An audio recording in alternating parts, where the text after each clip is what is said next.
esta noche hay corazones dispuestos para recibir, Señor, la impartición de tu palabra,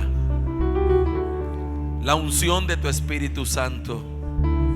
Señor, nos hemos reunido aquí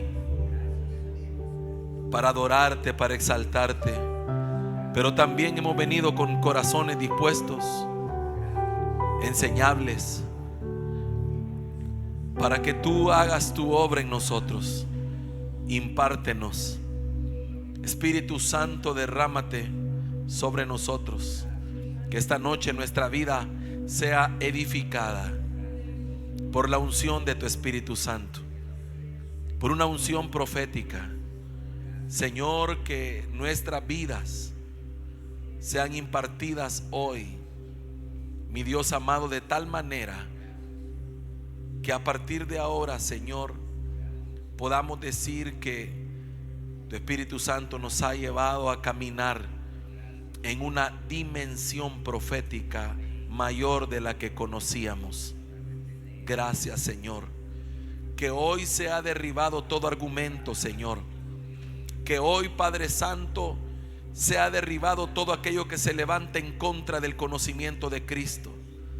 Todo paradigma, Señor, toda fortaleza mental que se ha levantado, Señor, para no recibir lo profético, en el nombre de Jesús, hoy sea quebrada por tu poder, Señor, de tal manera que podamos comprender tu palabra y caminar en ella, Señor.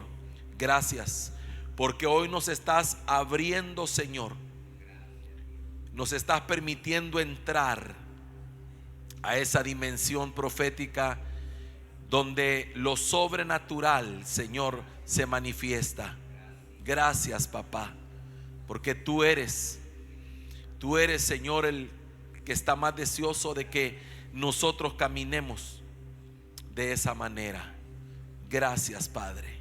En el nombre de Jesús, ministranos, que cada palabra que salga de mi boca esta noche, Señor, sea propicia, Padre, para edificar, para, Señor, como tu palabra enseña, para alumbrar nuestro camino. Padre, seas tú y no yo, Señor, hablando esta noche en el nombre de Jesús, y que tu pueblo sea tierra fértil, que cada uno de tus hijos, Padre, puedan fluir esta noche, Padre, soltar, Señor, lo que tú pones, dejar salir, Señor, esa unción, Padre, que tú vas a derramar en el nombre de Jesús. Amén y amén. Salude a su hermano, por favor, dele la mano a alguien. Dígale bienvenido a la escuela profética. Qué privilegio el que tenemos esta noche una vez más de reunirnos para ser parte de esta impartición del Señor. Amén. Voy a pedirle que tome su lugar por un segundo. Quiero seguir edificando. Comenzamos el mes pasado con el jueves, el primer jueves del mes de junio, ¿verdad? Comenzamos la escuela profética y el primer tema que tocamos fue acerca del lenguaje profético. Hablamos acerca de que todo reino tiene un lenguaje que lo caracteriza. Usted sabe el país donde está por el lenguaje que se habla, ¿verdad? Usted sabe que usted va a Francia, usted sabe que por ley va a escuchar que se habla francés, ¿verdad? Usted va a Estados Unidos, sabe que se habla inglés. Usted va a Italia, sabe que se habla italiano. Es decir, conoce el lugar por el lenguaje que se habla en el lugar. Así es el reino de los cielos, tiene un lenguaje, y el lenguaje del reino de los cielos es el lenguaje profético, el lenguaje de fe. Es por eso que nosotros debemos de aprender lo que el apóstol Pablo decía, ¿verdad? Cuando yo era niño hablaba como niño, juzgaba como niño y pensaba como niño, pero cuando ya fui grande, entonces comenzó él a hablar de forma diferente. Entonces establecimos en la clase anterior que hay tres cosas que la iglesia debe aprender: hablar, pensar y juzgar. Son cosas que la iglesia tiene que madurar en aquello. Y el lenguaje profético, establecimos el primer jueves, que consiste en llamar las cosas que no son como si ya fueran. Esa es la característica de nuestro Dios. Gracias, mi hermano, gracias. Romanos capítulo 4 verso 16. Solo estoy haciendo una remembranza porque quiero conectar eso con lo que vamos a ministrar este día. Romanos capítulo 4 verso 16 y 17 dice: por tanto es por fe, para que sea por gracia, a fin de que la promesa sea firme para toda su descendencia, no solamente para la que es de la ley, sino también para la que es de la fe de Abraham, oiga, el cual es padre de todos nosotros, como está escrito: te he puesto por padre de muchas gentes delante de Dios, a quien creyó, el cual da vida a los muertos y ojo, y llama las cosas que no son como si fuesen. Dios nos enseña en su palabra que Él llama las cosas que no son como si ya fuesen. A Abraham, acuérdese que cuando Dios llama a este personaje, era Abram, es decir, no era Abraham, era Abram. Y Abram significa algo así como padre enaltecido, y no tenía hijos porque su esposa era estéril.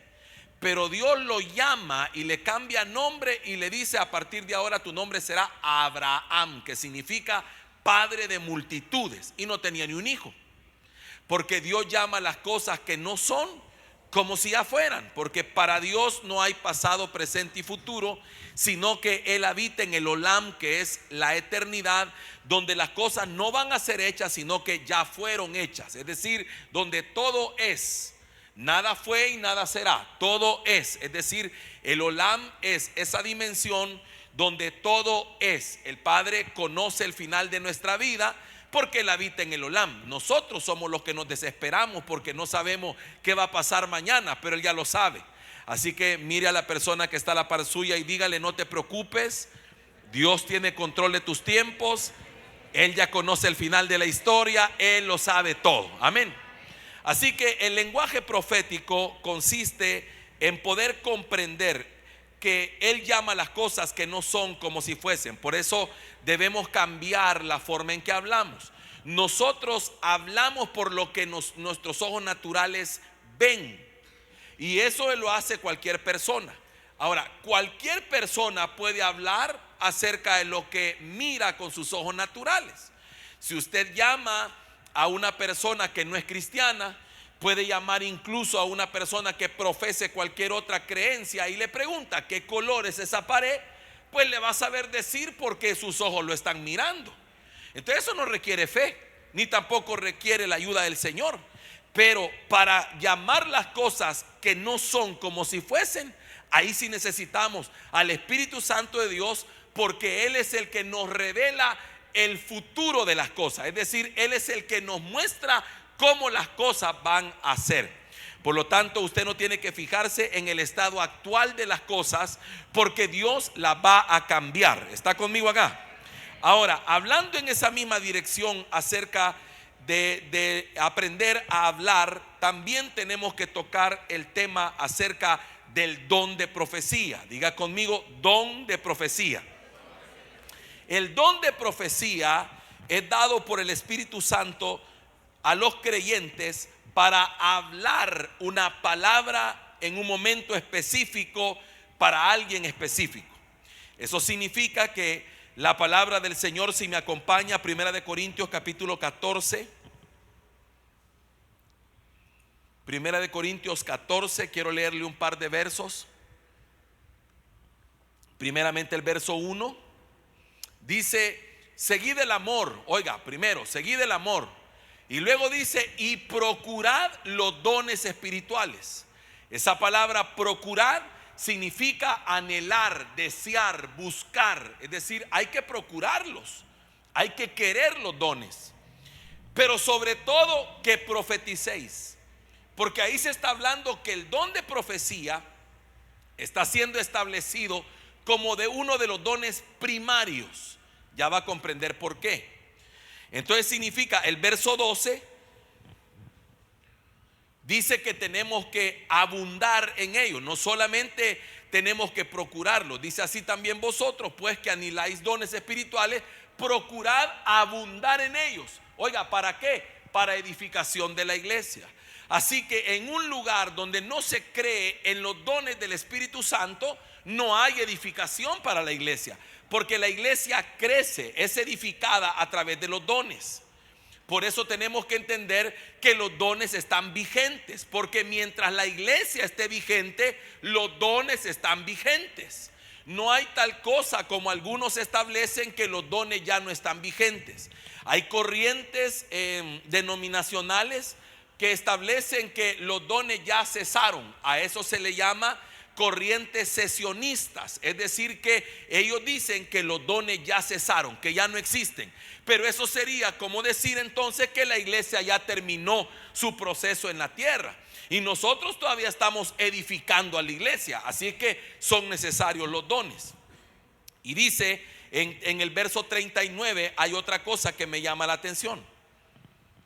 Dice, así que hermanos, procurad profetizar. ¿Qué tenemos que procurar? Mira al que está a la par y dígale, esto no es una opción, hay que buscarlo, procurarlo. Procurad profetizar. Oiga, y no impidáis el hablar en lenguas, el hablar lenguas. Quiere decir que esto me habla de no frenar el fluir del Espíritu Santo, sino que, hermano, tenemos que procurarlo. Una iglesia que procura los dones es una iglesia que edifica a los creyentes. Ahora, entonces, ¿qué es la profecía? La profecía manifiesta, trae, expresa el pensamiento de Dios en la tierra. En pocas palabras, el que profetiza trae la voz de Dios a la tierra. La palabra profetizar en el original significa fluir y habla de una fuente de donde manan las aguas. Por eso el que profetiza fluye. El que profetiza fluye a través del Espíritu Santo, fluye, porque profetizar es fluir. Ahora, eso significa también que la palabra o la profecía también trae revelación. La palabra profética trae luz, trae revelación, trae conocimiento. Y es tremendo porque revela lo que está oculto. La palabra profética puede revelar cosas que están ocultas, puede traer luz a una persona. Por eso Amós capítulo 3 verso 7, si me lo pone rapidito ahí en pantalla, dice, porque no hará nada Jehová el Señor. Oiga, no hará nada sin que revele su secreto a sus siervos los profetas. En pocas palabras, cada acción de Dios es antecedida por una voz profética que lo anuncia lo que va a pasar. Siempre usted tiene que estar atento, porque la palabra profética se puede mover de diferentes maneras. Puede ser un don de profecía, puede ser una predicación, puede ser en medio de la alabanza, puede ser la palabra que se levanta de forma congregacional, pero siempre habrá una palabra que anteceda lo que Dios quiere hacer. Lo que pasa es que a veces Dios habla y a veces nosotros no pusimos atención, pero Dios manifiesta lo que va a hacer. Por eso nada ha habido sobre la faz de la tierra que Dios no lo haya mencionado antes. ¿Está conmigo acá? Ahora escúcheme acá. También tengo que entender esto. El que profetiza es un mensajero. Diga conmigo, mensajero. No es el escritor del mensaje, solamente un mensajero. El que profetiza solamente trae la voz, solamente es un instrumento de Dios para dar el mensaje. Por lo tanto, aquí empiezo a darle algunas cuestiones que usted necesita entender para fluir en el don de profecía. Número uno, lo primero que tiene que saber usted es que a usted le piden que dé el mensaje, pero no le piden que lo interprete. Voy de este lado. A usted le dicen, decí esto, y usted tiene que decir lo que el Señor le dijo. Pero si la persona le dice, hermano, fíjese que no entendí ¿qué significa la palabra? No se mete en problema. Usted no es dueño de la interpretación. Usted es dueño de lo que habló, pero no puede interpretarlo. Por eso usted porque se puede equivocar en la interpretación. Es la persona que recibe el mensaje la que tiene que ir a la presencia de Dios para entender lo que Dios le está hablando. Es por eso que a veces uno oye unas profecías que uno dice: Señor, a mí no me hace sentido, pero por ahí alguien dice: eso es para mí. Entonces significa que, hermano, significa que tenía un receptor esa palabra. Diga conmigo: mi tarea es dar el mensaje, no interpretarlo. Ahí es donde se pierde mucha gente, en la interpretación del mensaje. ¿Por qué? Porque usted tiene que entender una cosa. Míreme acá, por favor. Usted tiene que entender una cosa.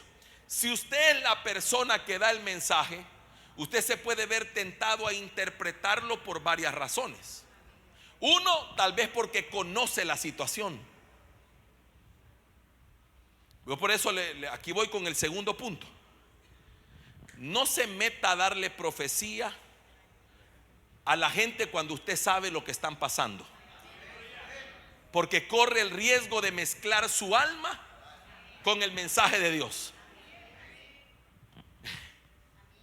¿Sabe dónde yo más fluyo? Cuando no conozco a la gente.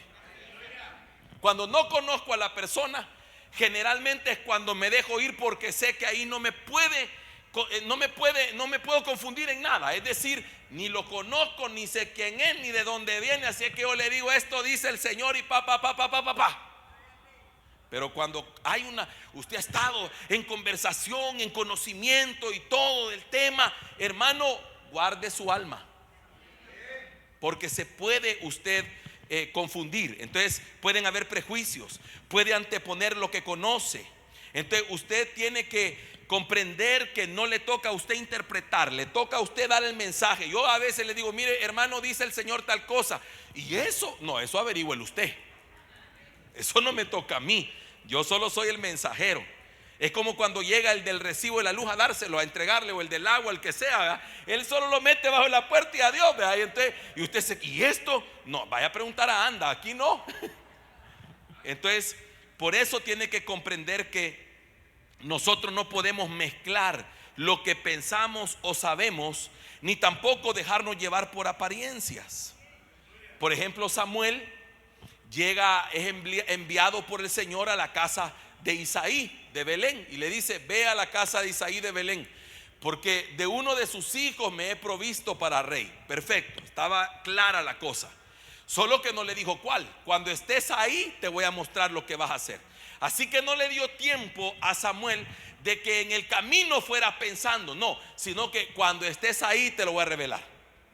Entonces llega y ya le dijo: bueno, a uno de estos, de los hijos de este, yo lo voy a ungir como rey. Pero ¿qué pasó? Vio al mayor y dijo: delante de mis ojos está el ungido. Porque vio la apariencia, lo vio con buen porte, lo vio como capaz. Entonces viene el Señor y le dijo: no te equivoques, no mires lo externo, yo miro el corazón, le dijo el Señor. Entonces así fue pasándolos a todos, ¿verdad? Y nada, este no es. Entonces le dice: bueno, y entonces tiene que haber otro, porque el profeta estaba seguro a lo que había llegado. Él dijo: yo vine aquí para ungir a alguien, y si no es ninguno de estos 7, tiene que haber otro. Entonces le dijo: ¿tienes acaso otro hijo? Sí, pero ese está por ahí. Entonces tráelo, porque no nos sentaremos a la mesa hasta que él venga. Entonces Samuel se dejó ir a la primera. En el primer caso dijo: este es, y no era. Por eso el profeta no tiene que dejarse ir por lo que ve, ni por lo que piensa, ni por lo que sabe. No, hermano, por favor, usted no se deje ir por eso. Cuando usted, hermano, sienta esa situación, mejor no dé la palabra, para que no se pueda malinterpretar. Otra cosa: toda palabra profética debe ser llevada a la práctica. Mire esto: cuando usted da la palabra tendrá efecto si el que la recibe la lleva a la práctica. No es su trabajo que la palabra se cumpla, su trabajo es darla. La palabra se va a cumplir si el que la recibe primeramente la cree, y segundo la pone por obra. Entonces usted no se preocupe que si se cumplió, que si no se cumplió, no, ese no es su trabajo. Eso es como que el que ora por el enfermo. Él no es el que sana es el Señor. Nosotros cumplimos la función de orar, como dice la palabra, y poner nuestras manos sobre los enfermos. El Señor es el que hace el milagro de sanarlos. Entonces usted dé la palabra, hermano, y no se preocupe, el Señor se encargará. Si el que la recibe, hermano, si el que la recibe la cree, y aparte de creerla, camina en ella, entonces la palabra tendrá cumplimiento. A veces usted va a dar palabra y ni cuenta se va a dar si se cumplió o no, porque ese no es su trabajo. A veces, hermano, en el caminar uno lo invitan a predicar a un lugar, va a otro lugar, va aquí, va allá, y dentro de tantas cosas uno le da palabra a alguien, gente que quizás no vuelve a ver, o quizás lo mira ya al tiempo y de repente se le van a acercar, le van a decir: hermano, hermana, fíjese que usted oró por mí allá, a saber, en 1900 ayer, pero la palabra que usted me dio se cumplió. Gloria a Dios. No es porque seamos nosotros, es porque el Señor que habló le dio cumplimiento a la palabra. ¿Está conmigo acá? Así que la palabra de profecía o el don de profecía tiene un propósito. Y dice la palabra del Señor que la palabra de profecía o el don de profecía o la profecía sirven para tres cosas: edifica, exhorta y consuela. ¿Está conmigo acá? Diga conmigo: edifica, exhorta y consuela. Una vez más: edifica. Dígalo más fuerte. Una vez más. ¿Por qué lo hago repetir esto? Porque ese va a ser su filtro, tanto para la palabra que va a dar como para la palabra que va a recibir. Para que cuando venga alguien por ahí que a saber dónde salió a decir, le dice el Señor que lo va a morder un chucho, usted diga: eso no viene de Dios, porque no edifica, no exhorta y no consuela.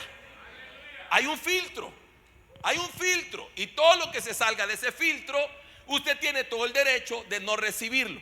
Alguien me decía: pero pastor, fíjese que me dijeron eso y se me cumplió. Porque usted lo creyó, porque usted lo recibió. No sé si está aquí conmigo. Lo primero: edifica, exhorta, consuela. Vamos a la primera palabra: edifica. La palabra edificar significa construir, levantar, fortalecer, hacer que algo sea más efectivo. Habla de poner fundamentos. Pero esa palabra edificar tiene que ver, hermano, con participar en la edificación de alguien, de un ministerio, de un llamado, de una vida, de una familia.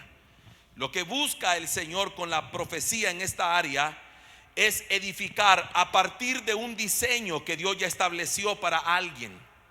Dios, cuando crea a alguien, cuando lo forma en el vientre de su madre, le da un propósito.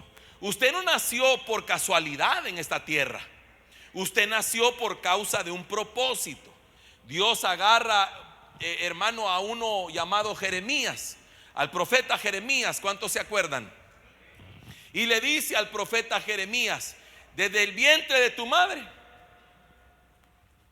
yo te elegí, te aparté y te di por profeta a las naciones.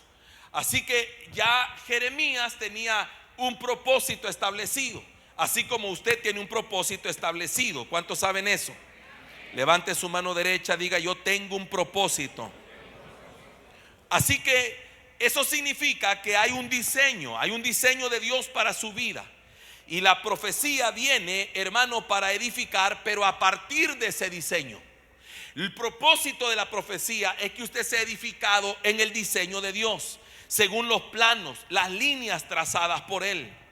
Por eso es que en el cielo, hermano, o en el Olam de Dios, todo tiene un plano, todo tiene un diseño. Si usted se da cuenta, a Moisés lo llevan, hermano, al monte, a la cima del monte, y le muestran un diseño del tabernáculo. Le revelan todo: vas a hacer esto, vas a hacer lo otro, pero le dieron planos, medidas y todo. Hasta del más pequeño mueble, hasta de las cortinas, le dieron todo, porque en el cielo todo tiene un diseño y todo tiene un plano. Entonces usted también, su vida, su ministerio tiene un diseño que tiene que ser edificado de acuerdo a lo que Dios estableció. ¿Está conmigo acá? Entonces, la profecía, la palabra profética tiene la capacidad de darle forma a ese diseño. Suma, es como poner un ladrillo en esa construcción. Cuando viene una palabra profética, viene para sumar, nunca para restar ni para dividir, viene para sumar.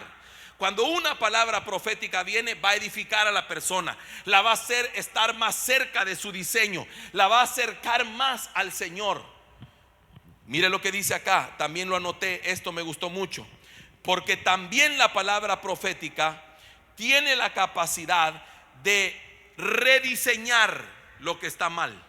En pocas palabras, si alguien tiene un diseño y está caminando fuera de ese diseño, la palabra profética tiene la autoridad para rediseñar a esa persona, decirle hacia dónde se tiene que dirigir. Porque cuando alguien se está saliendo del huacal o del camino, ¿verdad?, entonces la palabra profética reorienta a la persona. Por eso es que sin profecía el pueblo se desenfrena. Necesita la palabra profética. Pone cimientos, ordena. Esto es interesante, porque el orden es establecido por la palabra de Dios. Dice Salmo 119, 133. El Salmo 119, verso 133, dice algo interesante que me llama la atención. Dice: ordena mis pasos con tu palabra. ¿Con qué? Oiga, y ninguna iniquidad se enseñoree de mí. Eso quiere decir, ordena mi vida, ordena mis decisiones, ordena mi caminar, ordena todo en mi ser con tu palabra. Eso es, hermano, tremendo, porque no hay otra forma en que podamos caminar en orden que no sea la palabra del Señor. La palabra de Dios manifiesta orden. Así que podemos entender lo siguiente. Hebreos 11:3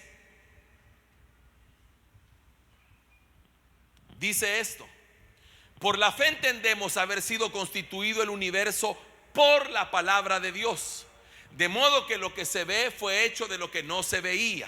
La palabra del Señor tiene un poder creativo, un poder para, imagínense que constituyó el universo mismo. Todo lo que usted mira hoy fue creado por la palabra. Por eso cuando sale una palabra de la boca de Dios y pasa por un siervo, y ese siervo la suelta, esa palabra tiene un poder para crear, para ordenar, para rediseñar, para restaurar, para levantar. Es algo maravilloso. Por eso usted tiene que dejarse usar por el Señor para soltar la palabra que Él va a poner en su corazón. ¿Está conmigo?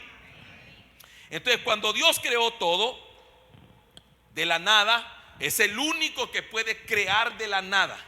El ser humano, todo lo que crea, lo crea a partir de algo. Necesita materia prima. El ser humano dice: voy a hacer esta tarima, necesita madera. Voy a alfombrarla, necesita alfombra. Es que no puede crear de la nada. Pero Dios sí, porque en el principio creó Dios los cielos y la tierra. Lo creó de la nada, no había nada. Lo único que hizo fue hablar. Dijo: sea la luz. Él empezó a hablar porque su palabra es creativa. Usted no sabe la capacidad que tiene la palabra y hasta dónde puede llegar. Una palabra profética tiene la capacidad de crear lo que no existe. Por eso nosotros debemos prestarle nuestra boca al Señor. Todo lo que hoy vemos proviene de una palabra que Dios soltó. Cada milagro, cada cosa que Jesús hizo, lo hizo con una palabra. Él le decía al paralítico: levántate y anda. Él le decía al ciego, lo mandaba al estanque y veía. Es decir, una palabra antecede un milagro. Por eso nosotros vemos que la primera vez que Dios habla, la primera vez en la Biblia que nosotros oímos que Dios habla, es cuando dice la Biblia que la tierra estaba desordenada y vacía, y dijo Dios. Es decir, Dios habló para traer luz. Dios habló para traer orden. Dios habló para ordenar las cosas. En medio de las tinieblas, la oscuridad, la pobreza, la muerte, Dios siempre va a soltar una palabra. Así es que diga conmigo con su mano derecha levantada: soy portador de una palabra de vida, de una palabra de vida, de riqueza, de sanidad, de libertad. Una palabra poderosa. Así que una palabra de Dios, la palabra original es dabar. ese dabar es una orden, no es una súplica. Lo que sale de la boca de Dios no es una súplica, no es un ruego, es un dabar, es una orden, un mandamiento y un decreto. Cuando Él habla, se cumple y punto. No hay otra opción. Por eso la palabra dabar es una palabra que va a tener cumplimiento. Ahora escúcheme acá, por eso la palabra edifica. Ahora, lo segundo, exhorta. Esa palabra exhortar no es lo que nosotros creemos. Dice la gente, ay, el Señor me exhortó en profecía. ¿Y qué te dijo? Me regañó. Ese no es el significado de exhortar. Es por eso que existen las escuelas proféticas. Porque la escuela profética tiene como sentido enseñarnos a nosotros cómo movernos en el don profético. Porque el apóstol Pablo dice, no quiero, hermanos, que ignoréis acerca de los dones espirituales. Ahí está hablando dos cosas. Una, no quiero que ignoren que existen dones. Pero lo segundo es, no quiero que ignoren en cuanto al uso de los dones. Porque todo puede ser usado bien o usado mal. Miren, cuando usted entiende estas tres cosas, edificar, exhortar y consolar, usted sabe cuando Dios está hablando y cuando Dios no habló. Yo he estado en un montón de lugares donde empiezan a profetizar unas cosas, hermano, que yo digo, Padre Santo, líbrase quien puede. Porque todas son profecías de maldición, de condenación, de tragedia y no veo ni una cosa que le diga a alguien te va a ir bien. Sino que todo es, hermano, unas cosas que cuando yo las oigo digo, ni edifica, ni consuela, ni exhorta. La palabra exhortar lo que significa realmente es impulsar o empujar hacia adelante. Exhortar significa pararse al lado de alguien para ayudarle a crecer, tomarlo de la mano para que tome la ruta correcta. Y en el sentido original, exhortar es impulsar a alguien para que avance a su destino. Entonces podríamos decir que la palabra exhortar tiene que ver con impulsar a alguien que no quiere caminar, alguien que se ha quedado estancado. Entonces exhortarlo es impulsarlo hacia adelante, no echarlo hacia afuera. Porque hay muchas veces que las profecías condenan más y hacen que la gente se salga más del camino o que camine en temor en lugar de caminar en el amor de Dios. Porque Dios, hermano, cuando habla, lo que manifiesta es el deseo de que esa vida sea restaurada y que esa vida sea levantada. Porque Dios ya estableció un destino para esa persona y a ese destino tiene que llegar. Por eso dice la Biblia que cuando Abraham es llamado, hermano, para salir de Ur de los Caldeos, ir a la tierra prometida, dice, y salieron rumbo a Canaán y a Canaán llegaron. Así dice la Biblia. Es decir, es que lo que Dios te dijo que vas a lograr y a donde Dios dijo que vas a llegar porque no tiene salida. Ese destino lo estableció el Señor. Entonces en el camino, cuando no sientas ganas, cuando andes desanimado, cuando pierdas el enfoque, habrá una palabra que te exhorte, que te empuje, que te diga sigue adelante porque largo camino te resta, como le dijeron a Elías cuando sentía la muerte. Imagínese, hermano, que Elías estaba bajo un enebro. Dicho sea de paso, métalo en un paréntesis, cuidado con la sombra que te cubre, porque hay sombras de muerte. Entonces él se refugia bajo un enebro y bajo el enebro siente ganas de morirse. ¿Y quién no se va a querer morir debajo de un enebro si no da sombra? Al contrario, un enebro era como un arbusto, pero nada que ver. Entonces, estando ahí, dice al Señor, quítame la vida porque no soy mejor que mis padres. Y viene el Señor, hermano, y en lugar de quitarle la vida y en lugar de darle, concederle ese deseo, le manda un ángel y le da pan y le da agua y le dice, come y bebe. Y se levantó, comió, pero se volvió a dormir. Mira el que está a la par y a veces dígale, no, a veces no es depresión, es cansancio. Usted tiene que comprender una cosa. Es que, hermano, lo que Elías no entendió, y no sé por qué me voy a meter en esto, Pero como esta escuela profética, ¿verdad? Entonces aquí sale palabra para todos lados. Lo que a veces no entendemos es que nosotros no somos de hierro. Nosotros no somos de hierro. El único que no se cansa es mi Dios. Pero nosotros somos seres humanos. Nos cansamos, nos desgastamos y muchas veces irrespetamos el diseño de Dios, que es que tenemos que descansar. Y cuando no descansamos y llevamos el cuerpo, hermano, a su máxima tolerancia, el cuerpo se desconecta. Antes de colapsar se desconecta. Entonces usted anda cansado, no quiere, dice, hermano, salga de esa depresión. No es depresión, es cansancio, hermano. En lugar de regañarme, me debería dar mi torta de pan y un vaso de agua, pero algo que venga del cielo para reanimarme.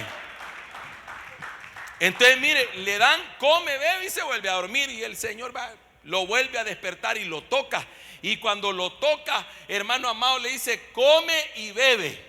Y después de comer y beber se levantó y caminó 40 días y 40 noches. Oiga, hermano, esa era una comida sobrenatural. Eso fue una exhortación de Dios para que él siguiera adelante. Porque Elías, no te podés morir, largo camino te resta. Hay que ungir reyes y hay que ungir un profeta en tu lugar. No puedes dejar el camino a medias. ¿Se cumple o se cumple?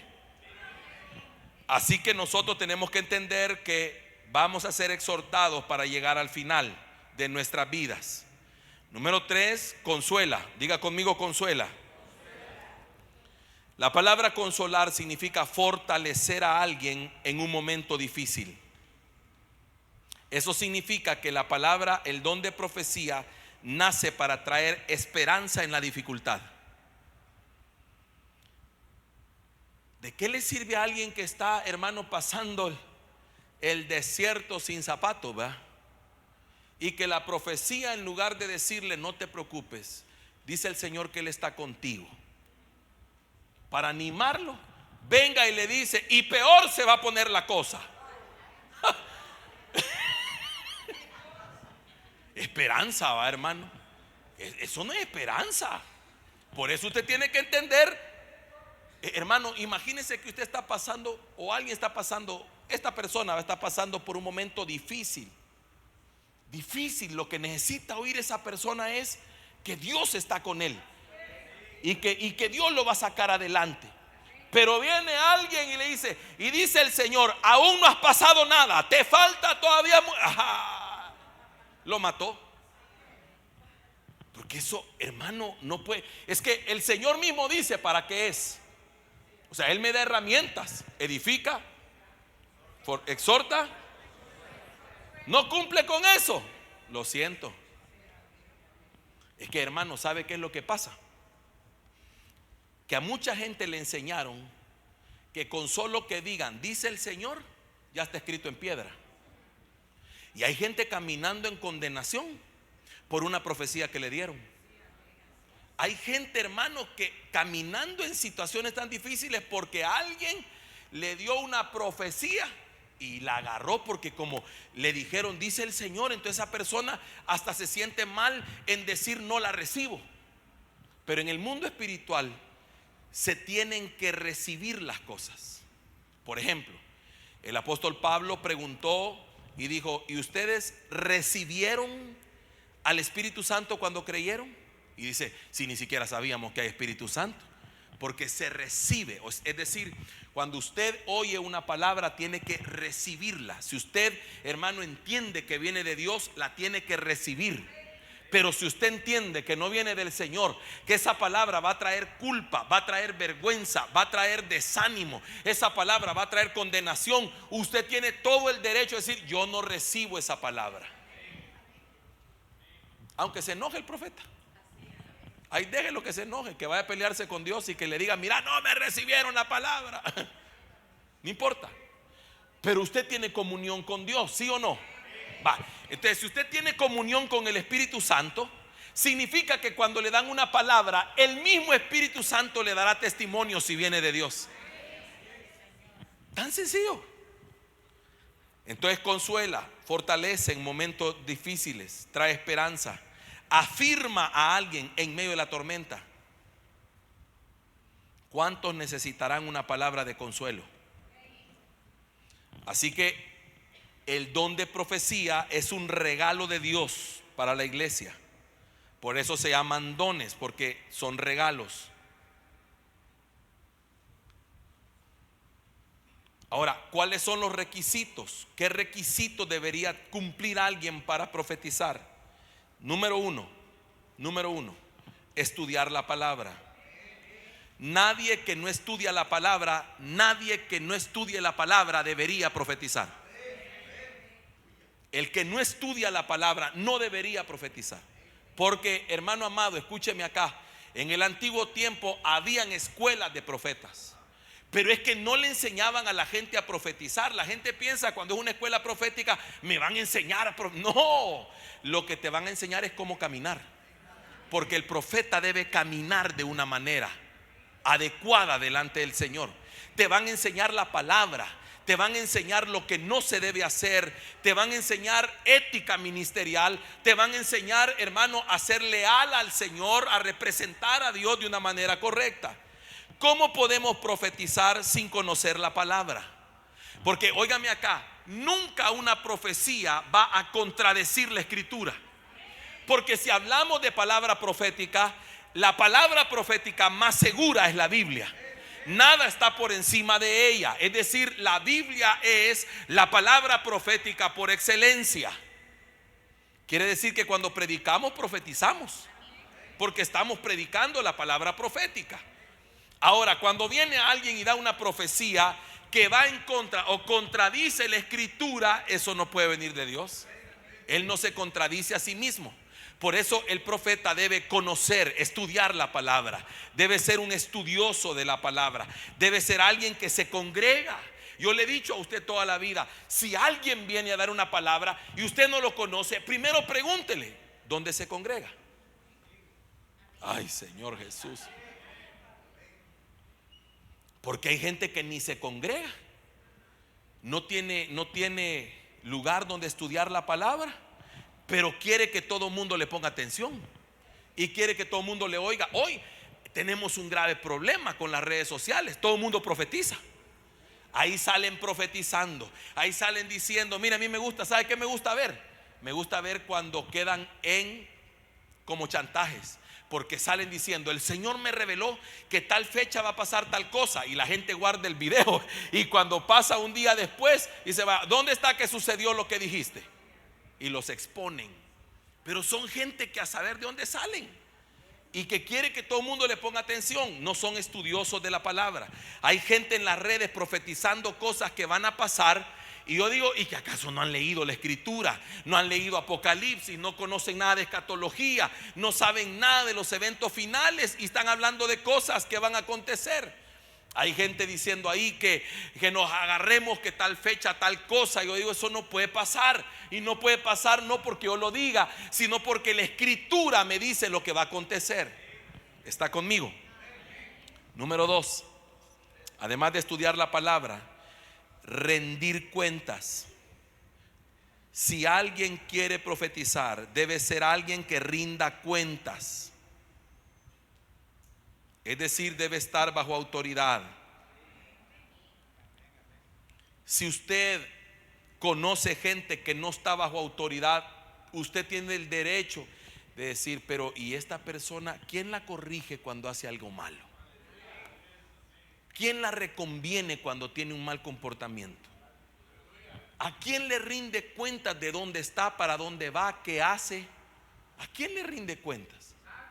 ¿Quién puede responder por ahí y decir, no, yo sé quién es?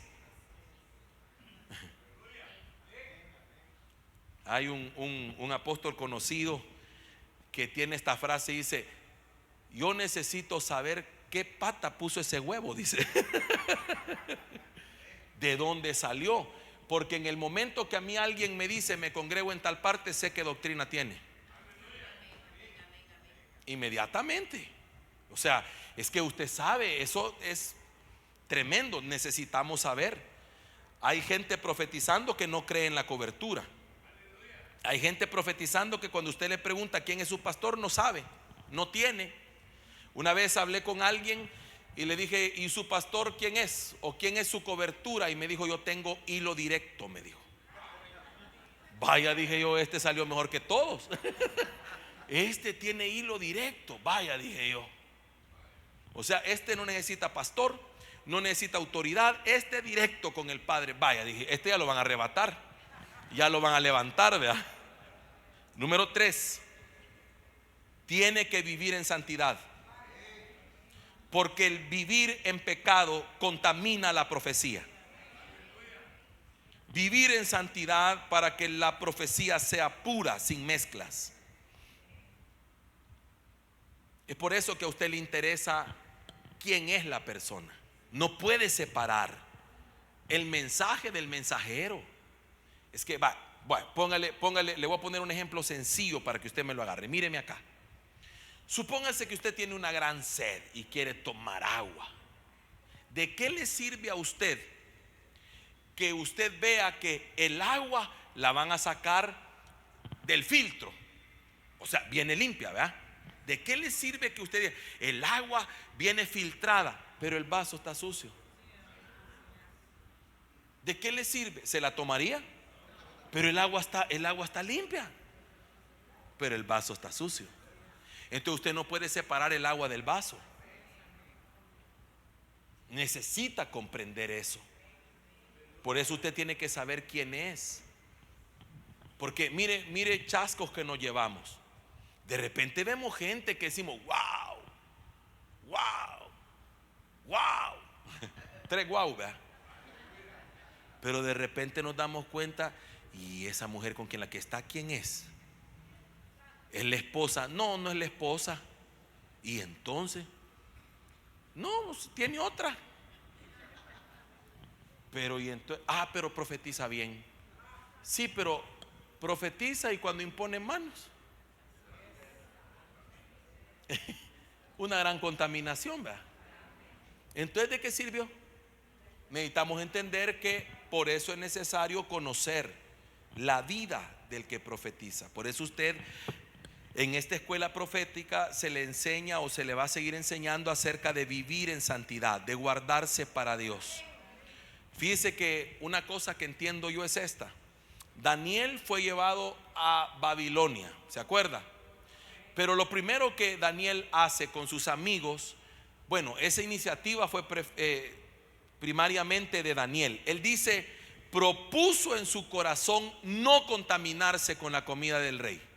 Es decir, ¿por qué? No era tan sencillo de pensar, no, es que la comida debe venir sucia, no la lavan bien. No, lo que pasa es que la comida de la mesa del rey venía, hermano, de la adoración a otros dioses o a otros ídolos. Entonces vino David, no, yo no quiero nada de eso, no me quiero contaminar. Pero llama la atención lo siguiente, que le dicen a Daniel, pero es que si no te doy de comer esto, te vas a poner pálido y entonces a mí me van a quitar la cabeza. Y viene Daniel y dice, probemos, dame 10 días de prueba. Dámonos a nosotros de comer solo legumbres y agua, a los demás dale todo y nos comparas. A los 10 días, pasan los 10 días y al día 11 los compara. Y Daniel estaba más robusto, más chapudo, más enérgico que los demás. Pero eso no fue todo, sino que dice la Biblia, esto lo dice la palabra, que sobre Daniel obraba un espíritu de sabiduría y un espíritu superior. Y el discernimiento y la revelación que Daniel tenía era incomparable. ¿Pero por qué? Pues porque se guardaba, porque hermano, porque vivía para el Señor, porque se consagró para Dios. Entonces el que sabe que Dios lo usa se tiene que consagrar por causa de su relación con Dios, pero también por causa de que Él ministra, porque Él enseña, porque Él imparte. Entonces se tiene que guardar. ¿Cuántos dicen amén a eso?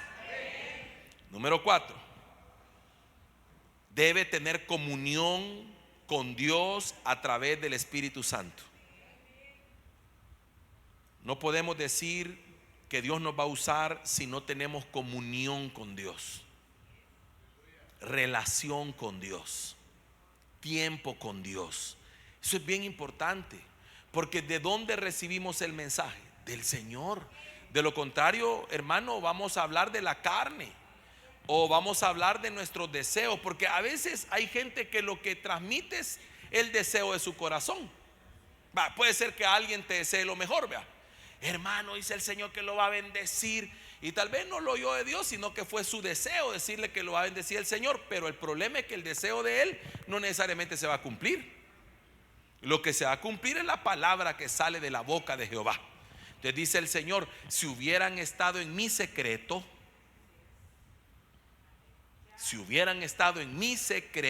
dice el Señor, entonces habrían sabido lo que yo decía. Porque, hermano, qué tremendo es que hoy en día lo que el enemigo busca es apartarnos de la comunión con Dios. Número 5. El profeta debe entender esto. Debe tener discernimiento para varias cosas. La primera, discernimiento para saber cuando la palabra debe ser dado en público o en privado. Fíjese que usted puede recibir una palabra, y esa palabra usted sabe que si la da en público va a dañar. Entonces tiene que tener discernimiento, porque si el resultado de esa palabra, en lugar de edificar, consolar y exhortar, fue que destruyó algo, fue porque usted no tuvo discernimiento. Tiene que discernir en qué momento darla. ¿Será en público o llamo a la persona? Y ojo, cuando usted va a dar una palabra de profecía a alguien en particular, yo le aconsejo lo siguiente: llame un testigo. Vení, hermana, acompáñeme, venga, tengo una palabra, venga. Mire, hermana, tengo una palabra para usted. ¿Por qué? Porque el día de mañana no vaya a decir la persona: el hermano o la hermana me dijo tal cosa. No, yo no dije eso. Venga, ¿usted se acuerda lo que el Señor le habló?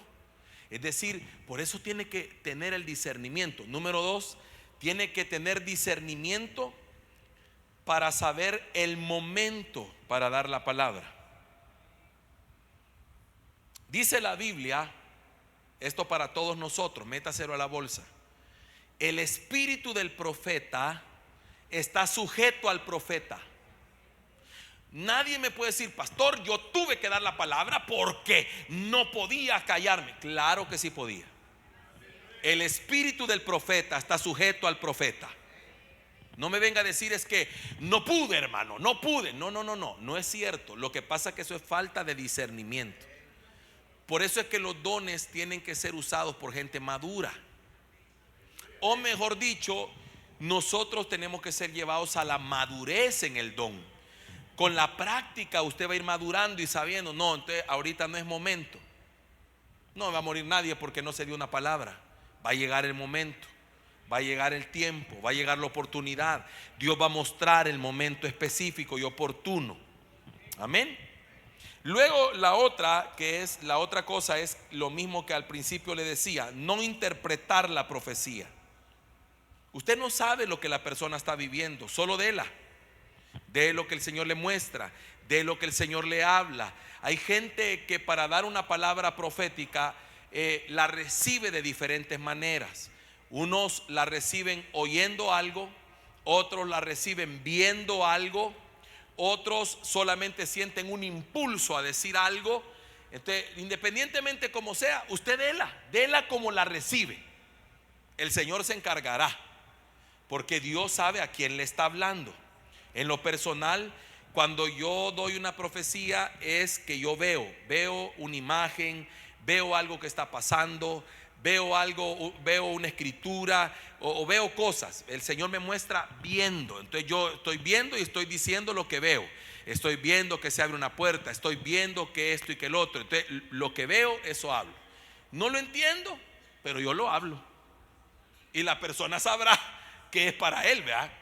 Para él, no para mí. Como yo no la puedo entender porque no es para mí, pero la persona quizás estaba orando eso, estaba pidiendo eso, y por eso lo siente de esa manera. Amén. ¿Está conmigo acá? En esa misma línea del don de profecía, porque estamos hablando de todo lo que es las dimensiones proféticas, también entonces entiendo que hay algo que la iglesia debe practicar, que es la intercesión profética. ¿Qué es interceder? Interceder es orar a favor de alguien. Mira al que está a la par y dígale: una cosa es orar y otra cosa interceder. Orar es tener comunión con Dios. Yo oro, me comunico con Dios, y cuando oro no necesariamente le pido algo, porque no todo el tiempo le vamos a pedir, hermano. Es que una relación no consiste solo en pedir. Orar a veces es agradecer: Señor, gracias, porque siento gratitud en mi corazón. Tú eres bueno, Señor, qué maravilloso.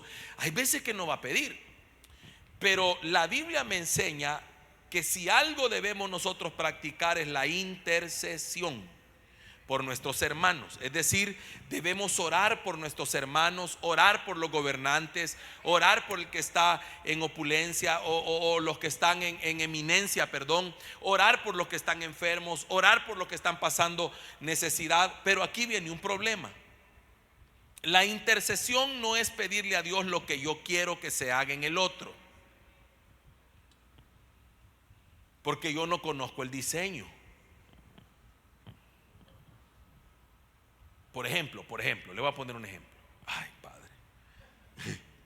Es que hay ejemplos que a veces, ¿verdad?, cuestan. Pero usted no puede orar: Señor, esa mujer para fulano no me gusta, apártasela, Señor. Y que a usted lo han puesto a elegirle mujer al fulano, pues. O sea, espéreme, estoy hablando, me refiero no de sus hijos, ¿verdad?, porque para sus hijos usted puede tener mayor conocimiento. Pero me refiero que usted mira a alguien por ahí: Señor, apártale esa mujer no va con él. Entonces usted no está haciendo una función de intercesor, porque usted no conoce el diseño. Padre, yo te pido, yo fulano, desde que abrió esa empresa no se congrega, Padre, cerrale la empresa. ¿Y por qué? Entonces empezamos a interceder de forma incorrecta, porque no estamos intercediendo desde el plano profético. La intercesión profética es bajar los diseños del cielo. Padre, ¿qué tienes tú para esta persona? ¿Qué tienes tú? Revélame qué tienes tú para esta persona. Y en base a lo que tú me reveles, yo voy a orar. No lo que yo quiera, no lo que a mí me gusta, no lo que me parece, porque entonces, hermano, cometeríamos errores graves.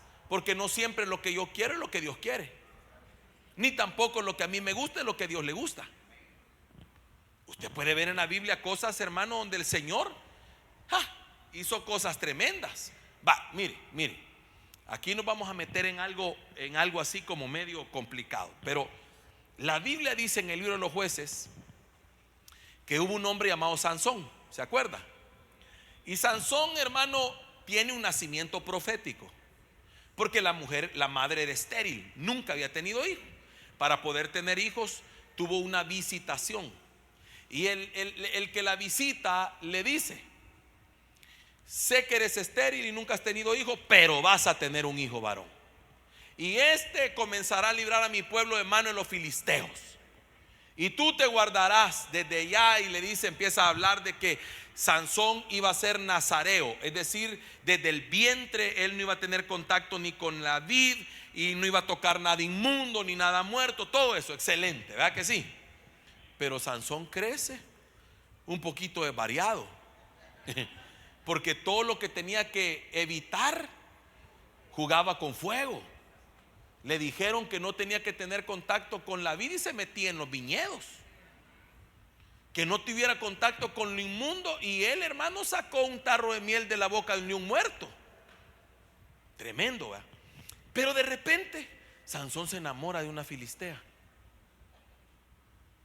Entonces el papá le dice al papá: papá, anda, conseguímela, porque en aquel entonces no conseguía esposo el hijo, sino el padre. El padre le decía, el padre iba a pedir la mano para el hijo. Imagínense qué tremendo. Los jóvenes ahí les diera un. Entonces le dice: papá, yo quiero que vayas conmigo porque hay una filistea que me gusta. Pero ahí viene algo que me impacta a mí. Yo no sé si lo van a encontrar, alguien que me ayude con la Biblia, ¿dónde está? Pero sé que está en Jueces, obviamente, ¿verdad?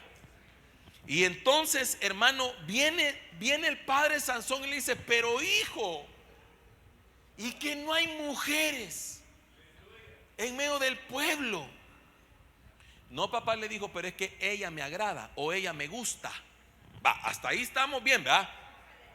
Pero de repente viene una declaración: mas no sabía él que Jehová estaba en el asunto. Va, a ver si lo hallamos por Jueces 14:4. Jueces 14:4. Va, entonces mire. Ahí lo van a poner. Va, póngame el 13 primero, para que veamos el contexto. Va. Y su padre y su madre le dijeron: no hay mujer entre las hijas de tus hermanos, ni en todo nuestro pueblo, para que vayas tú a tomar mujer de los filisteos incircuncisos. Y Sansón respondió a su padre: tómame esta mujer, porque ella me agrada. Va, si llegamos hasta ahí pongamos, no me ponga el 4. Si llegamos hasta ahí, todos los intercesores estuvieran orando: apártale esa filistea, quítale esa mujer, que no se le vaya a ocurrir, que no le haga caso, Padre, hacelo feo a los ojos de ella. Y todos nos hubiéramos ido feos, porque Jehová estaba en el asunto. Va, explíqueme usted eso.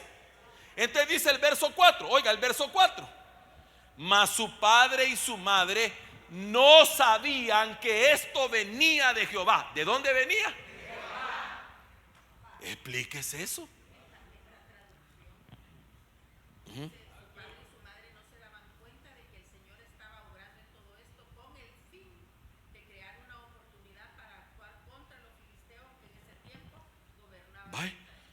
Había un propósito que los padres no entendían, no sabían.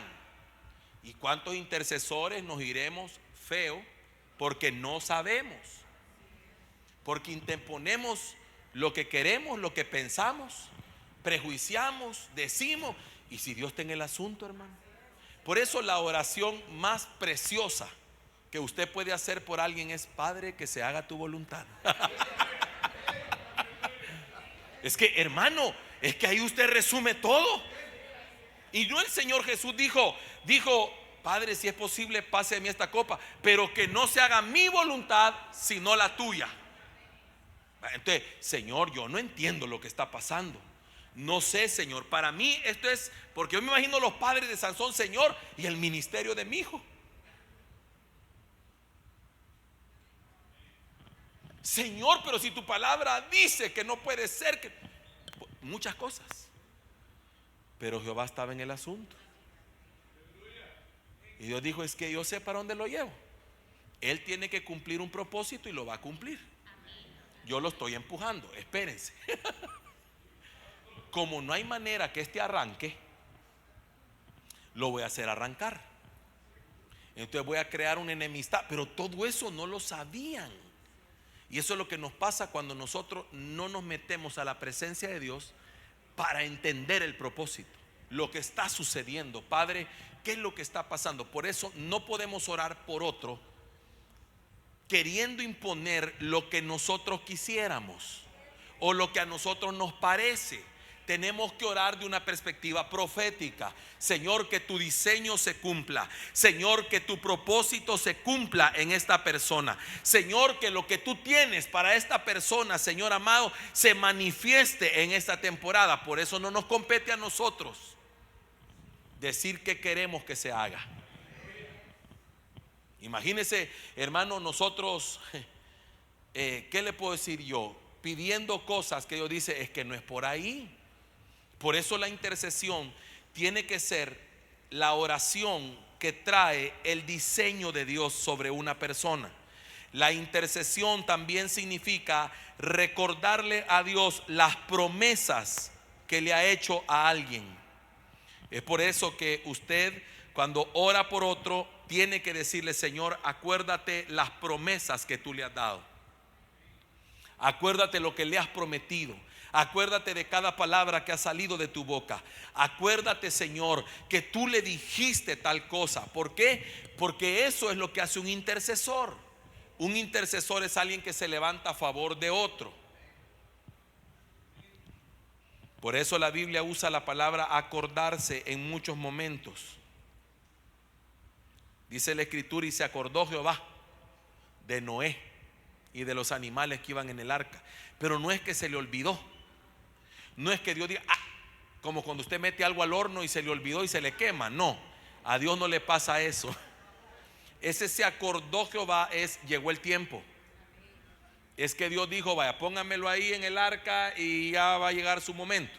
Cuando llegó el momento, dice, se acordó Jehová. Es decir, todo tiene un tiempo bajo el reloj de Dios. ¿Está conmigo todavía?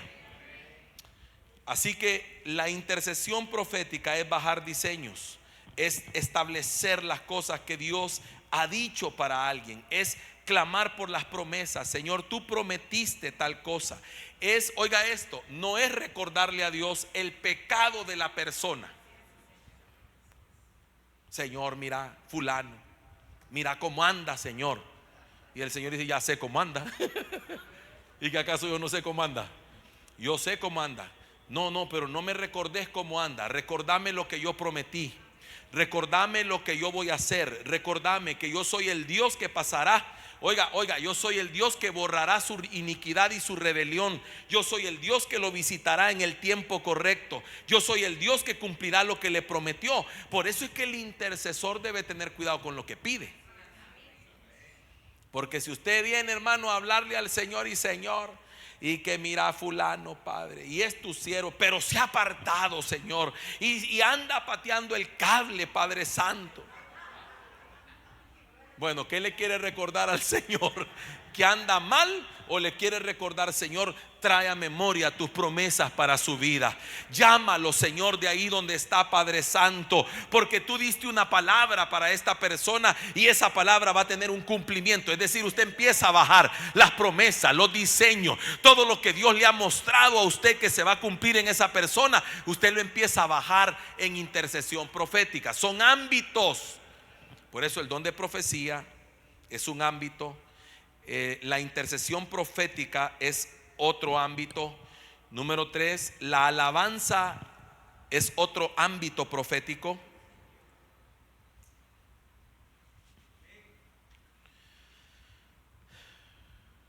Si me ayuda, por favor, Primera de Crónicas 25. ¿Es primera o segunda? Déjeme ver. Póngame Primera de Crónicas 25:1. Si no es ese, ahí está. Va. Ahora mire este ámbito profético. Aquí necesito atentos a los ministros de alabanza, atentos a todos los que participamos de la alabanza, a todos, y cuando me refiero a los que participamos de la alabanza, todos nosotros, ¿verdad?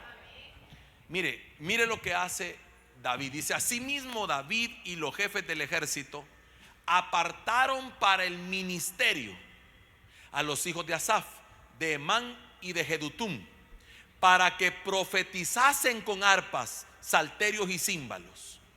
Así que la alabanza tiene una connotación profética. Lo que ellos fueron apartados fue para que profetizasen. Es decir, por eso es que, hermano, usted entiende que los cantos prácticamente son doctrina cantada.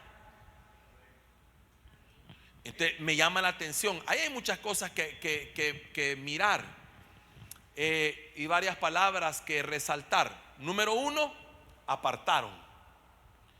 Quiere decir que los que están en el ministerio deben de ser apartados para eso. La palabra apartado tiene que ver con santidad. Están apartados.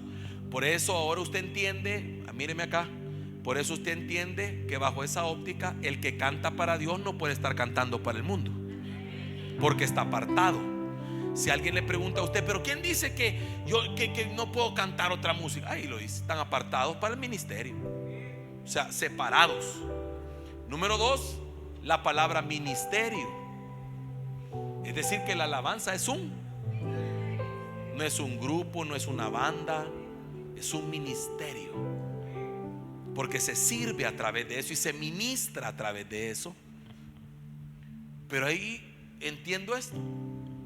Habla de Asaf, de Emán, Jedutum, Pero luego dice para que profetizasen con arpas, salterios y címbalos.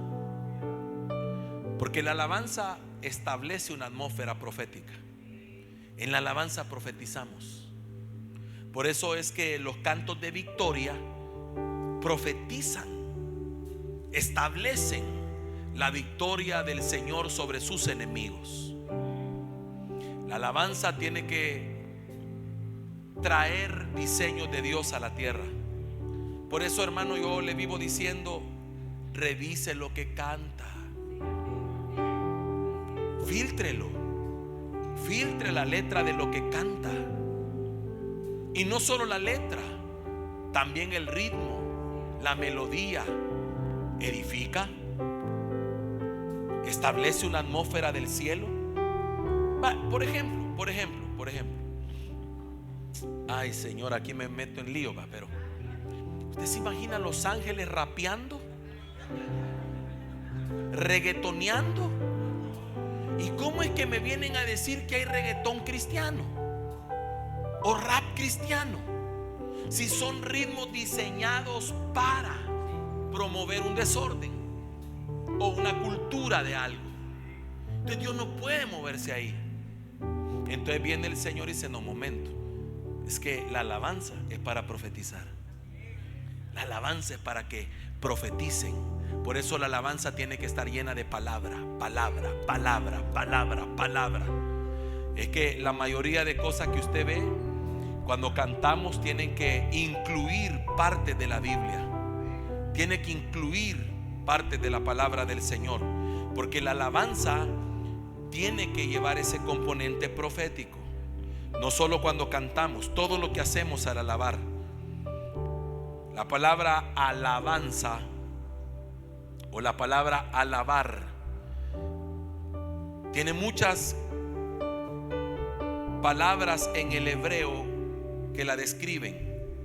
No siempre cuando usted lee en la Biblia es la misma palabra. En pocas palabras sería esto, valga la redundancia. Cuando usted lee en la Biblia que dice y alabaron a Jehová, usted tiene que ir y buscar esa palabra alabaron, a qué se refiere, porque no es la misma. En español usted dice alabar, en todos los contextos es igual, pero alabar incluye aplaudir, alabar incluye cantar, alabar incluye ¿qué más? Remolinear, alabar incluye danzar, pero en el original no. Hay palabras que describen. Por ejemplo, hay una cuando habla en esta porción o en el contexto dice alabar, es la palabra halal, que significa, en primer lugar, como palabra original, brillar. Pero esto significa una alabanza con alarde. O sea, una alabanza con alarde. Y en pocas palabras significa hacer un espectáculo. Tiene que ver con algo explosivo.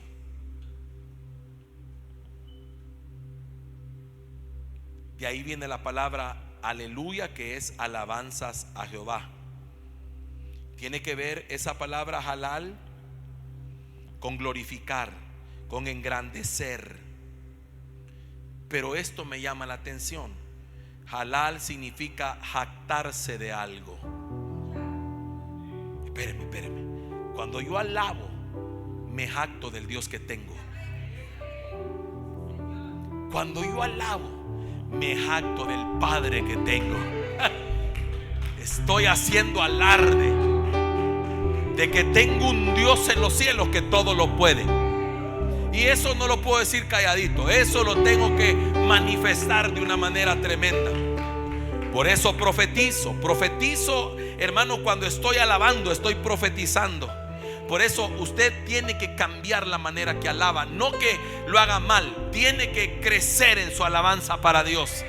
Entender lo que significa la alabanza, esa palabra significa enloquecer o actuar alocadamente, celebrar.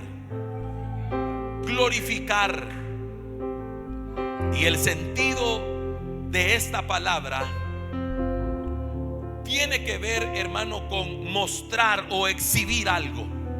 Eso es lo que significa alardear, es mostrar, es exhibir. Es que todo el mundo tiene que saber que la iglesia tiene un Dios poderoso y grande en extremo. Por eso cuando usted alaba, hágalo proféticamente. Cuando danza, hágalo proféticamente. Es decir, hágalo con propósito. Cuando usted está alabando y levanta una bandera, sepa que está profetizando victoria. Usted está diciéndole a las huestes y potestades que usted está en victoria, porque el Dios que usted tiene es poderoso, es grande. Usted está diciendo: mi Cristo te venció en la cruz del Calvario. Yo hago alarde del Dios que tengo. Yo exalto al Dios que alabo. No sé si hay alguien que dice amén a eso.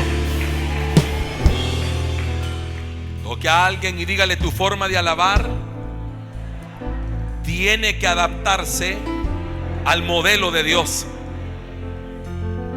Es por eso que la palabra halal tiene que ver, hermano amado, con hacer alarde, con manifestar algo, y tiene que ver con júbilo. Por eso David, oiga, por eso David, hasta su esposa se sintió así como desubicada, porque vio a un David que danzaba. A ver quiénes tienen Biblia con Strong. Hermano Samuel, usted tiene, ¿verdad? Biblia con concordancia Strong. ¿Tienen algo otro? Va. Búsqueme esa porción de David cuando dice que danzó con todas sus fuerzas. Resulta que David danza con todas sus fuerzas cuando estaba trayendo el arca, y su esposa lo mira. ¿Qué movió en el mundo espiritual David? ¿Qué cosas se movieron ahí? ¿Ya leyó? ¿Cuál es la palabra? Pero la palabra, cuando dice en el Strong, cuando dice que danzaba con todas sus fuerzas, algo así.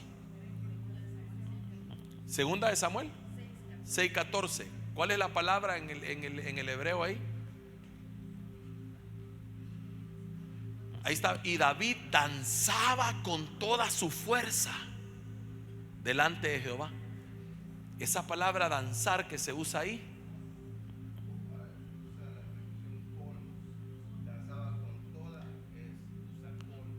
con toda su fuerza.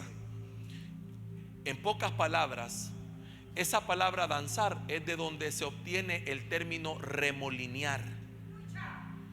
Hay gente que dice: ¿y eso de remolineando de dónde lo han sacado? Carar, ¿verdad? Carar, dar vueltas en el aire. Remolinear, dar vueltas en el aire. Entonces David eso hacía. Él venía con el arpa, hermano, y él venía adorando. Y la esposa lo ve. Dice, cuando lo mira, dice: qué ridículo el que hiciste. Porque la alabanza profética causa impresiones en el mundo espiritual. Es que cuando alguien, hermano, se suelta para Dios, causa impresiones en el mundo espiritual. Primero manifiesta un gozo, manifiesta una victoria. Está diciendo en ese momento, hermano, está alardeando del Dios que tiene. No me avergüenzo del evangelio, porque es poder de Dios para salvación. Entonces la esposa, oiga, la esposa le dice: cuán honrado ha quedado el rey, quitándose la vestidura y como que loco ahí, danzando delante de toda la gente. Sí, le dijo, pero qué lindo va cuando el David le dice: sí, pero como yo no danzaba para vos, sino que yo reconozco que el Dios que yo tengo me puso donde yo estoy sin que yo lo mereciera. A mí no me tocaba. Yo no tenía forma de llegar hasta aquí. Yo era simplemente un joven que cuidaba las ovejas de su padre. No tenía linaje, no tenía promesa, ni tenía nada, ni tenía destino en mi capacidad. Pero un día me visitó un profeta. Yo no sé si hay alguien que está diciendo amén a eso. Pero un día me visitó un profeta, y ese profeta llevaba lleno su cuerno de aceite. Y ese profeta me mandó a llamar, y cuando entré al lugar fui ungido delante de mis hermanos. El Espíritu de Dios vino sobre mí a partir de ese día. Y entonces usted conoce la historia. La cosa es que David dice: fui elegido en lugar de tu padre, y como no voy, y prepárate, Mical, porque lo que has visto no es nada. Me haré más vil por causa de Jehová. Eso significa: voy a alabarle con más fuerzas, porque es un acto profético. ¿Cuántos son libres aquí? Mira el que está a la par y dígale: ¿eres libre? Ahora míreme. ¿Por qué es un acto profético también? ¿Cuándo fue la primera vez que danzaron? ¿Cuándo se sabe que este pueblo danza por primera vez ya como un pueblo escogido por Dios? La primera vez que danzan es cuando salen de Egipto. ¿Cuántos años estuvieron en Egipto? A ver, ¿quiénes me ayudan aquí? ¿Cuántos años estuvieron en Egipto? 430 por ahí, va. Más lo que tomó el que salieran, que le creyeran y todo, va. Por ahí. Vivieron en esclavitud con el yugo de Faraón, construyendo ciudades para Egipto. Y cuántas generaciones murieron en esa esclavitud no sabemos. Pero un día llegó Dios, se le aparece a Moisés y lo manda a liberar a ese pueblo. Y entonces comienza un proceso de liberación para ese pueblo. Y un día salen de ahí, pero antes de salir, ellos ven para atrás y ven quebrado al imperio de Faraón. Hermano, con brazo fuerte y con mano poderosa lo sacó el Señor. Entonces lo último que quedaba eran los egipcios que los perseguían. El mar rojo delante de ellos y los egipcios con sus mejores carros allá atrás. Pero Moisés suelta una palabra y dice que estén quietos y vean lo que Dios va a hacer. Entonces, hermano, cuando Moisés levanta la vara, el mar se abre. Usted ya conoce la historia. Comienzan a caminar por el mar en seco. Y de repente, hermano, cuando llegan al otro lado, Moisés vuelve a levantar la vara. Se cierran las aguas. Y los egipcios que ahora veis, nunca más para siempre los veréis. ¿Está conmigo acá? Ahí se borró un pasado, ahí se acabó una historia, ahí se quitó un oprobio, ahí se borraron todos los que los perseguían. Y lo primero que hacen al otro lado, cuando sus pies se paran del otro lado del mar, es que danzaron para Jehová, alabaron a Jehová. Porque cuando usted alaba, cuando usted danza, profetiza que Dios lo ha liberado, profetiza que usted salió del dominio de Satanás. Wow. Mire a alguien, dígale: cuando alabas, cuando haces alarde de tu Dios, le estás dando un mensaje a las tinieblas y le estás diciendo: mi Dios me liberó de tu dominio, mi Dios me sacó de tu territorio, salí de tierra de servidumbre, salí del lugar donde yo estaba y ahora estoy donde Dios me tiene. ¿Habrá alguien que alaba al Señor? Hacer alarde es una muestra o exhibición. Usted empieza a remolinear y usted hace alarde y usted dice: esto es producto del Dios poderoso que yo tengo. Solo Él podía agarrar a alguien como yo y transformarlo en lo que ahora soy. Wow. También hay otra palabra que describe la alabanza: tejilá, que significa elogiar, cantar, hablar de sus maravillas y sus hazañas. Por eso es que la alabanza es profética. Porque aunque usted esté pasando por el peor de los momentos, cuando usted alaba y profetiza la victoria de Cristo, usted está diciendo: yo sé que Dios me dará la victoria. Yo sé que veré la mano del Señor. Yo sé que aunque esté pasando por este momento, yo profetizo sus maravillas, yo canto de sus bondades. Es que eso es lo que usted hace cuando canta. Por eso usted tiene que comprender algo: no se puede callar en medio de la alabanza. no puede quedarse callado, porque en la alabanza usted está profetizando. Huestes y potestades están escuchando y usted está diciendo que le crea a Dios. Por eso, cuando usted canta que Dios abrió el mar, no está hablando de aquel pueblo, está hablando de usted, que Dios lo sacó de Egipto, que Dios lo va a sacar adelante, que Dios le abrirá un camino. Por eso hay que revisar lo que cantamos. Mire a su vecino, pégale un codazo, dígale: revisa lo que cantas. Porque hay gente que oye unas canciones que no les puedo llamar alabanzas. Perdónenme, hay cosas que no son alabanza. No exaltan, no glorifican, no hablan de las hazañas, no hablan del poder de Dios. Son canciones. La alabanza magnifica a Dios, exalta a Dios, habla de sus maravillas, de sus portentos, de sus hazañas, habla de que no hay nadie como Él, habla de que Él ha derrotado a sus enemigos. Toda la tierra, Señor, te pertenece. La tierra es el estrado de tus pies. Tus enemigos son como el tamo delante de ti, que se lo lleve el viento, y como la cera que se derrite. Eso es alabar. Pero cuando hay gente que empieza a cantar unas canciones de derrota, de tristeza, y otras que no tienen nada que ver con nada, como de repente, me acuerdo yo, creo que ya se los he contado varias veces, a ver si no lo aburro, pero si lo aburro no importa. Me invitan a predicar a un lugar, era un aniversario y era una vigilia. Entonces había hermanos, esperaban una palabra, y llegamos. Y el ministerio de alabanza de la iglesia donde estábamos ministró muy lindo. Pero lastimosamente el no entender esas cosas, viene y dice el pastor: bueno, dice, tenemos la participación de, no sé si era un dúo o trío, ¿no te acordás tú? Un trío, dúo, no me acuerdo. Y entonces nos van a ministrar, y hermanos se suben. Yo no me acuerdo si eran 2 o 3, pero cuántos hayan sido. Y empieza con la guitarra, y empiezan a cantar una canción más o menos como esto, más o menos como esto: que la hermana viendo la novela en su casa se va a ir al infierno, y en el infierno no hay televisión. Ese era el coro. En el infierno no hay televisión. Yo me quedo sentado donde yo estaba, y que el pintalabio, y que el pantalón, y yo sentado en aquel lugar. Padre Santo, y tengo que subir después de esto yo. Y aquella atmósfera, hermano, que habían construido los que habían subido a alabar de parte de la iglesia, se cayó. ¡Pah! Y yo empiezo a sentir, Dios mío. Pero ellos decían que estaban alabando a Dios. Ellos decían que estaban alabando. Eso no es alabar. ¿En qué exalta eso a Dios?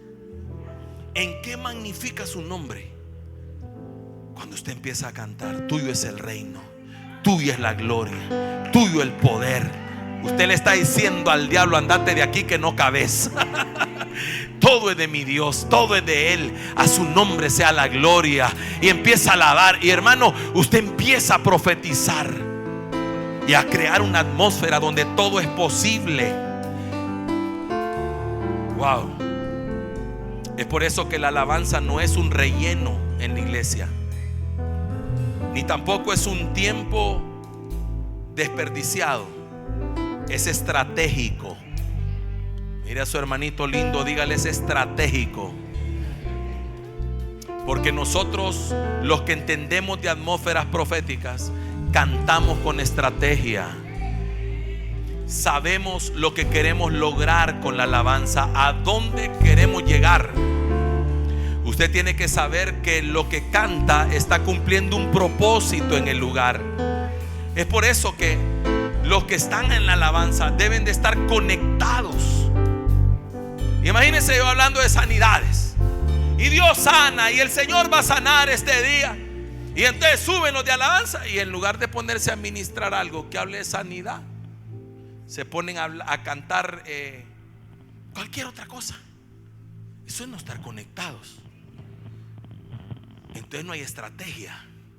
Por eso usted cante con estrategia. No cante por cantar. No ponga lo primero que le salga. Cante. Mire, hermano, cuando usted está peleando una batalla y está en lo mejor de pelear una batalla espiritual, es cuando más necesita entender esto de la alabanza. Porque usted que está pasando por aquel momento, y si pone aquellas canciones depre, más se va a hundir. Usted necesita que lo levanten, que le den ánimo, que le recuerden que Dios está con usted, que Él no ha perdido ni una sola batalla, que Él es el campeón que va delante de nosotros. Wow. Que Él ha puesto todos nuestros enemigos bajo la planta de sus pies, que Él es el Dios que le da la victoria. Con mi Dios yo asaltaré los muros. Hermano, usted empieza y el enemigo entiende que no tiene cabida en ese ambiente. Es por eso que Mical reaccionó, porque ella no entendió lo que estaba pasando. Porque hay gente que no discierne las atmósferas, no entiende lo que está pasando, no se puede meter, sino que se queda afuera. Y me llama la atención que Mical quedó estéril. Y eso es preocupante, porque eso significa que no entender el tiempo de la alabanza trae esterilidad. Esterilidad ministerial, esterilidad financiera, esterilidad espiritual. ¿Por qué? Porque no hay un fluir de lo profético. Wow. ¿Cuántos están conmigo todavía? Levante sus manos al cielo y diga conmigo: Padre, la unción profética, vamos, la unción profética desata lo sobrenatural, trae el cielo a la tierra, abre ojos, destapa oídos, abre bocas. Oh Dios mío, alguien se tendría que poner de